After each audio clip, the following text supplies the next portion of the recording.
fonezinho desse, então já, nossa, atorzão. Mas beleza, muito boa noite a todos. Boa noite. Eu sou o Garrido. Então, pedi para não relatar o meu tema, porque eu gosto de uma surpresa. E posso usar o canetão? Pode? Legal. Eu vou fazer isso primeiro. Tá legível que são 3? Sim. Ok, obrigado. Então, eu primeiramente gostaria de dizer que eu estou feliz e meio triste por ter que falar sobre valorização da vida. Mas por que, Garrido? Por que você está triste? Triste porque os dados são tão tristes, literalmente alarmantes. Estamos precisando ter que falar sobre isso, já faz um bom tempo. Mas feliz porque nós estamos falando sobre isso. Os jovens eles falaram, vamos escolher a valorização da vida, vamos conversar sobre isso. E hoje eu vim falar vou falar sobre algo que já é considerado uma doença. Finalmente, vou falar para vocês sobre a depressão. A crença popular tem um costume muito grande de chegar e falar: depressão é falta de Deus, depressão é coisa dessa gente mimizenta. Quero ver ter depressão carpinando um pasto bem grande. Mas então, vamos falar sobre isso? Que a OMS, Organização Mundial da Saúde, já considerou como o mal do século. Depressão. Mas antes de eu falar sobre o que sobre depressão, vamos traduzir a depressão. Depressão deriva do latim depressus, que significa aterrado ou abatido. Faz mais sentido agora. Mas beleza. Porque mesmo sendo uma... Tá audível a minha voz?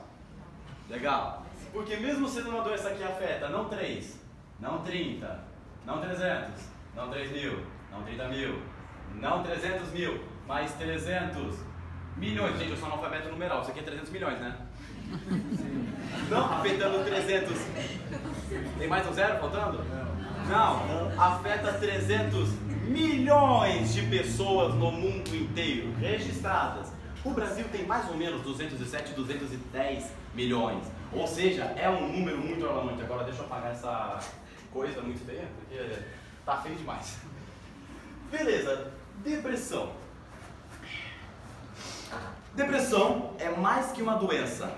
É uma ampla família de doenças, denominando então síndrome psiquiátrica crônica recorrente e que produz uma alteração de humor caracterizado por uma tristeza sem fim, associada com sentimentos como dor, amargura, desencanto, desesperança, baixa autoestima e culpa, assim como distúrbios de sono e apetite. A depressão é diferente de mudanças de humor comuns que todos nós temos, que dão respostas emocionais de curta duração, como tristeza momentânea, desânimo passageiro, que todo mundo tem. Mas, diante dos problemas, as pessoas sem a doença sofrem, ficam tristes, mas encontram uma maneira de superar tudo. No caso da depressão, a tristeza não dá trégua. E existem 3 formas de considerar a depressão: uma leve, moderada ou grave. E tem vários tipos de depressão. Os mais comuns são episódio depressivo. O nome já dá uma prévia do que é. É algo pontual, costuma ter uma duração mais curta. Quando eu li curta, eu pensei 3 semanas? Máximo, assim, batendo um mês. O que foi dito como uma duração curta equivale a 6 meses. Um semestre, metade de um ano. Isso é pouco tempo. Ué. Mas a diferença dela para as outras é que ela não tem uma intensificação dos sintomas. Temos a depressão sazonal, que é gerado por gatilhos temporais como o inverno, sabia? Devido à baixa exposição da luz solar, ou em datas comemorativas, como o carnaval, ou até mesmo o fim do ano, que o estresse começa a aumentar bastante. E aí também temos a depressão pós-parto, que é quando mães experienciam crises de choro e alteração de humor após o nascimento de seus filhos. Isso acontece principalmente por conta das alterações hormonais decorrentes ao fim da gravidez. E existe também a depressão profunda. Quando uma pessoa começa a ter quadros depressivos recorrentes ou sintomas da depressão por muito tempo e com intensificação do quadro. Nele, há uma mudança química no funcionamento do cérebro que pode ser desencadeado por uma causa física ou emocional. Ou seja, é tudo mente e corpo, nada de frescura ou mimimi. A depressão não é uma síndrome que causa só a sensação de infelicidade. Ela também gera alterações fisiológicas como baixa no sistema imunológico e aumento nos processos inflamatórios. Entre os sintomas da depressão estão cansaço extremo, fraqueza, irritabilidade, angústia, ansiedade, baixa autoestima, insônia, sensação de impotência para as tarefas do dia a dia. E algumas vezes a depressão pode ser desencadeada por diversos eventos que podem ser chamados mais uma vez de gatilhos, como por exemplo, sofrer abuso físico ou emocional, perder algo ou alguém, ter outros casos de depressivo na família, ou em eventos grandiosos como divórcio, perder o emprego ou descobrir uma doença. Perdão. E às vezes ela pode aparecer do nada. O que importa é que existe tratamento. A pessoa depressiva precisa de um acompanhamento médico, tanto para o diagnóstico quanto para o tratamento adequado. E para isso, é sempre bom procurar um psiquiatra e um psicólogo. Terapia, gente, é algo normal, que serve para nos conhecermos e nos entender mais. E no caso da pessoa depressiva, serve para que ela encontre os motivos e os gatilhos para essa depressão. Dependendo do nível da doença, o psiquiatra pode te prescrever um antidepressivo, que também não é nenhum bicho de 7 cabeças. Tomar remédio quando se está doente é normal, não te faz nenhum louco. Existem mais de 30 antidepressivos disponíveis e somente um médico pode te indicar qual é o melhor medicamento para cada caso, bem como a dosagem e a duração do tratamento. Mas além dos remédios, alguns hábitos podem te auxiliar no tratamento da depressão, como praticar atividades físicas. Sim, gente, infelizmente temos que sair do sofá e fazer um pouquinho de esporte, justamente agora que o catálogo da Netflix ficou mais interessante. Tem Kardec na Netflix? Tem Kardec agora. Assistam esse filme, sensacional. Uma alimentação saudável. Óbvio, para cada caso que a gente vê, pelo menos a sua mãe vai falar: come verduras e legumes, faz bem. Ela não está mentindo, ela está falando a real, faz bem. E ainda, por cima, meditar. Sim, um simples ato de você ficar sentado ou deitado, ou seja, em uma posição confortável, refletindo em um mantra hinduísta, budista, ou numa palavra que te auxilie, já é o suficiente para você progredir em relação à sua saúde. Bom, a depressão é algo sério e, se não tratado com seriedade, ela é levada ao depressivo a uma apatia e desesperança total, resultando no suicídio, onde 40% das pessoas que cometem suicídio sofriam com depressão. E diferente das outras doenças, o tratamento está muito mais na mão de quem está em volta do que o próprio depressivo. A apatia pode impedir que a pessoa se trate ou que tenha esperanças de uma melhora.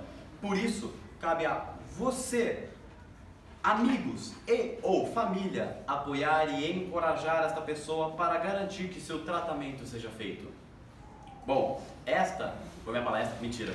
Esta foi a visão da medicina. Agora vamos ver a parte da visão espírita. Vocês lembram que eu falei que a crença popular fala que depressão é mimimi, frescura, falta de Deus? Espírita não sai da crença popular. É muito normal e eu já ouvi bastante a pessoa falar que está com depressão e o espírita chega e fala: é obsessor. Às vezes o obsessor está lá querendo evoluir e fala: culpa tua, eu tô assim triste por tua culpa. Mas não, gente. Você sabe, existem muitas pessoas que ainda falam: se você está abatido, levante-se, pare de frescura, esses obsessores só estão falando no teu ouvido. Mas será? Será que é tão simples assim? Andar de bicicleta, nadar, dirigir são atos que milhões de pessoas fazem com tranquilidade. Por outro lado, eu, Gabriel Guimarães Garrido, irmão do Breno, filho do Luiz e da Verônica, sei como está sendo horrível aprender a andar de carro. Toda vez que eu entro no carro, eu sinto que Jesus chega pra mim e fala: esse vem mais cedo. É ridículo, gente. É muito medo, eu chego a tremer. Mas aí vamos para um exemplo mais simples. Vou pedir para todo mundo, se quiser, puxar o ar pelo nariz. Agora solta pela boca. Fácil, não? Legal. Agora, pede para alguém que tem asma, o cabelo não ajuda. Pede para alguém que tem asma ou é portadora de uma enfisema que respire. Aí a pessoa vai dizer: mas Garrido, aí é uma disfunção no quadro respiratório.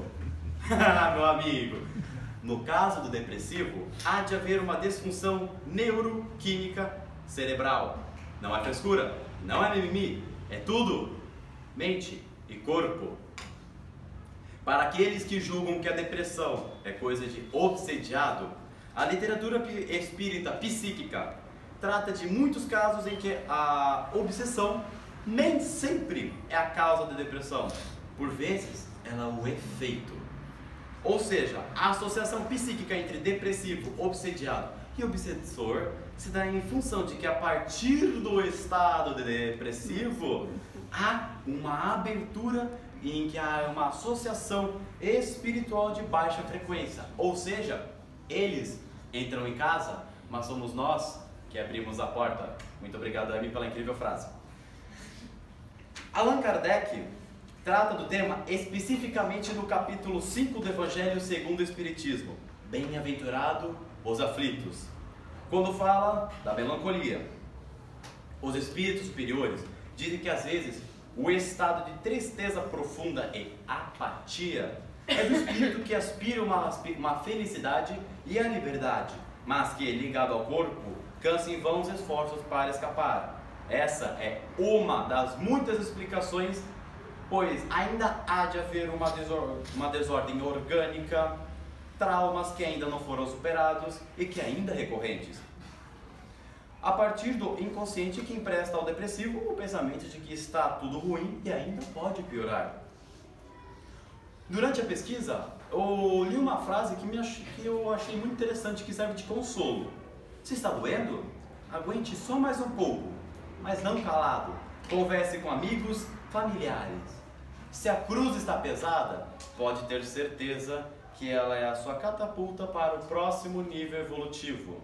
E tenha certeza que a prece é um remédio poderosíssimo, se feita de coração. Bom, agora vou contar uma historinha, ou duas para vocês, se der tempo. Onde a primeira eu vou falar sobre o notável psiquiatra estadunidense Milton Erickson, que narra em um de seus trabalhos. O Dr. Erickson foi chamado por uma família de uma questão financeira muito instável, de um poder, tinha vantagens políticas, era uma família forte, vamos assim dizer. Aí beleza, o Dr. Erickson adentrou na casa e os familiares o interromperam ali mesmo e falaram: eu só vou pedir para o senhor, doutor, não se apresentar como um psiquiatra. O Dr. Erickson olhou de forma estranha e perguntou: por quê? E aí os familiares responderam: ai, doutor, nós não gostamos muito desse nome psiquiatra. Por quê? Psiquiatra na época era aquele que cuidava de psicopatas. Dr. Erickson olhou e falou: não vou me apresentar como um farsante, vim aqui como um médico e aqui serei um. Os familiares, não tendo para onde correr, aceitaram os termos. Dr. Erickson, ao entrar na residência, viu uma bancada, e nesta bancada estava cheia de cartas, convites. Ele estranhou, mas continuou. Indo para o quarto da paciente, ele avistou ela, era uma senhora que demonstrava quadros de depressão profunda, mas em uma das portas do quarto, ele avistou um lindo jardim de lírios. Ele perguntou então: quem é o jardineiro aqui? Aí a senhora respondeu: ah, doutor, sou eu quem cuido de meus lírios. Dr. Erickson olhou, agradeceu e se retirou do quarto. A senhora ficou perplexa, pois cadê a receita? Cadê os remédios?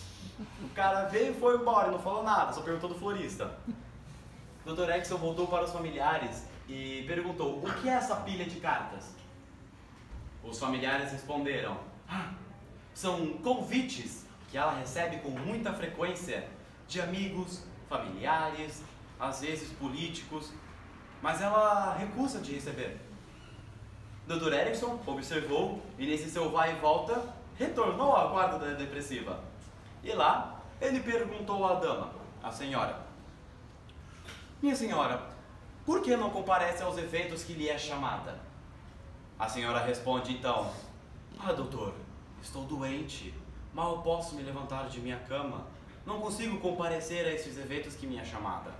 Dr. Erickson olhou para ela e falou: ah, senhora, és uma dama, tem um compromisso com sua sociedade. E além do mais, se não pode comparecer, por que não entrega um de seus lindos lírios para quem lhe chama? A senhora olhou, pensou e concordou. Então, para cada convite, ela entregaria um lírio.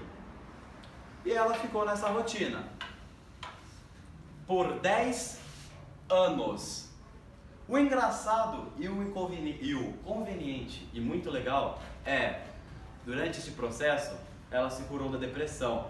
Uau, fazer lírio cura! No caso dela, sim.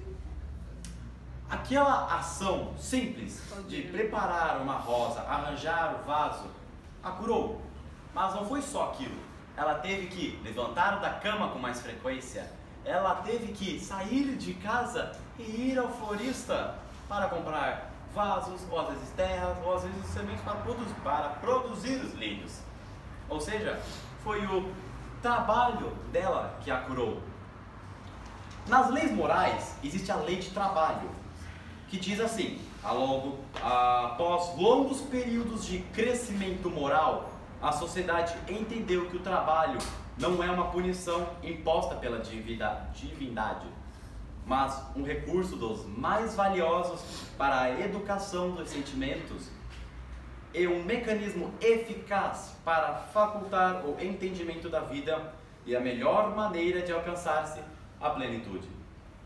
De tal forma, se compreendeu a necessidade do trabalho útil, que a cultura moderna insistiu um dia no calendário dedicando a esses esforços que reúne todas as criaturas de bem a movimentar-se em favor de melhores estruturas de comportamento. Então, é preciso desmistificar a depressão, aumentando o debate e encorajando as pessoas. Você ainda pode contar com o CVV, Centro de Valorização da Vida, que realiza um apoio emocional e prevenção ao suicídio, atendendo voluntários de forma gratuita, anônima, ou seja, com todo o sigilo, por telefone, e-mail e chat, por um período de 24 horas. Ou seja, basta digitar 188 e você poderá ter uma conversa gratuita com quem está do outro lado da linha. Rapidinho, uma outra forma de exemplificar como auxiliar um depressivo numa história minha, agora é pessoal, onde eu estava jogando na madrugada com um amigo meu do outro lado do computador. E aí eu percebi que naquele ano de 2015, esse é o meu melhor amigo, eu percebi que ele fazia desenhos muito estranhos na carteira, muito tristes, pessoas penduradas pelo pescoço ou coisas de pulsos com pulsos rabiscados. Eu fiquei muito preocupado, mas eu tinha 14 anos na época. Certa hora, naquela noite, eu comecei a conversar com ele porque eu queria que ele conversasse comigo sobre aquilo. E a gente conversou por 2 horas, vamos da 1 da madrugada até as 3. Ele ficou em silêncio. Eu comecei a tremer porque eu estava com medo do que poderia ter acontecido com ele. Depois ele voltou no chat e escreveu: Garrido, obrigado por ter me dado atenção. Essa sua atenção, se não fosse por ela, eu não estaria mais aqui. Eu quase caí da cadeira. Quase foi minha vez de não estar mais ali. Mas, gente, vocês veem que só o simples fato de dar atenção a quem precisa pode simplesmente salvar uma vida. Se a pessoa está com depressão, não a encare falando, tadinho. Vá lá, dê atenção a ela. Às vezes só um oi, perguntar, oi, como você está? Pode fazer o dia dela ficar muito melhor. Eu sou o Gabriel, frequento este centro aqui. Muito obrigado a todos e até mais.